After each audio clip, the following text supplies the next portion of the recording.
So let's go for it. Yeah, let's jump into it. Why don't you tell us a little bit about where we are on the Equal Pay Bill? So I'm very excited. The Equal Pay Bill did survive the deadline, and I thought that it would. This is the first time, Paul and Lucien, that we've had a bill from both chambers, although both bills are a little bit different. And as both of you know, we're the only state in the nation that does not have some form of equal pay law that's in our statutes. And so the House bill is House Bill 770, and the Senate has a bill that I have taken up. And at this particular point, we have the substance is different in terms of the elements of how you actually present your case, a prima facie case. All of those elements are the same in both bills. However, the House bill, we have Section 2, definitions, and then we also define what the affirmative defenses are if an employer wants to have some sort of affirmative defense, and we include statute of limitations, and then also the section that you can't really have both bites at the apple. In other words, if you're filing your federal law claim, you wouldn't be able to file a state law claim here as well. And the Senate bill has similar but different components. They include the statute of limitations, what the elements are if an employee wants to prove his or her prima facie case, and then also some similar language, although not exact, when it comes to if you're recovering from federal or state court. And right now, of course, the House is saying that we have a good bill and we want our bill. The Senate is saying something similar, but we're not disagreeing that we need to have a bill. I think once it goes to conference, prayerfully, we'll be able to take elements and create a really comprehensive bill for the state. And so it's been good to work with the Senate on it.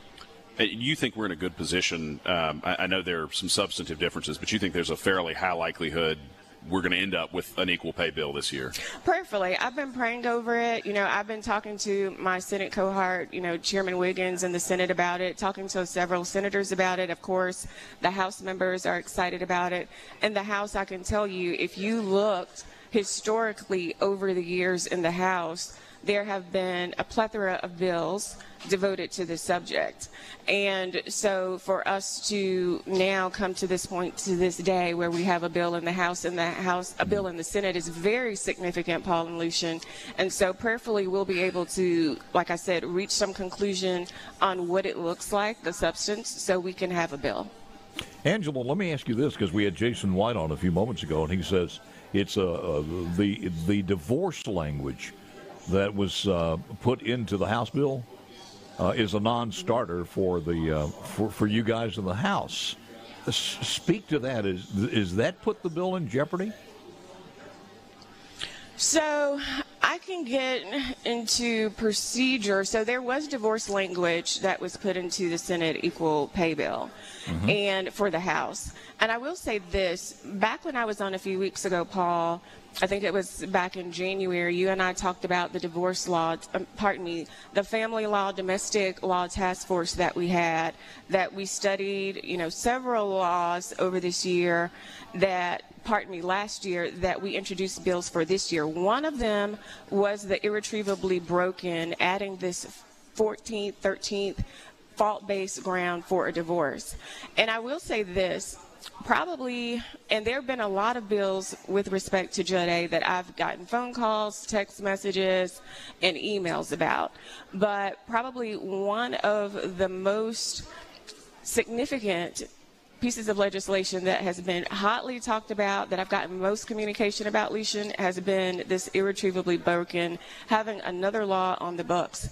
And so from the House perspective, I will say this, there have been some concerns about whether or not you have a particular standard. I think where the conversation has started and likely where we'll end up is working out some of the concerns that I've heard from some of my colleagues with respect to, okay, is this going to allow and have create a mechanism where more people can get divorces? The other concern that I've had is, okay, well, why don't we just create and open up a whole nother section for separate maintenance? And Lucien and Paul, you're very familiar with that code section as well, where perhaps maybe if we're going to do an irretrievably broken standard, then why don't we have a definite amount of time where the spouses have been separated? So there's several concerns that I'm hearing that I think, and I'm hoping and praying that we can work out. And I think, to the credit of colleagues and the concern that I've heard about the bill, it's not that they don't necessarily want another fault-based ground or another ground for divorce. It's just that practically, how will it work out once these parties are before the chancellor, and whether or not it's going to be subjective? Angela, does this work out such that? No, go ahead. Go ahead, Paul. I'm a little confused here.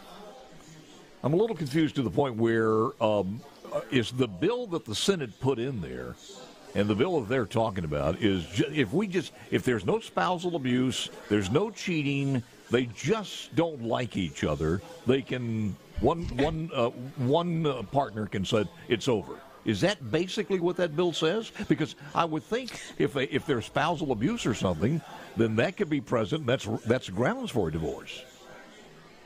Right. And, we addressed that a few years ago. I want to say maybe around 2016, 2017, somewhere in there.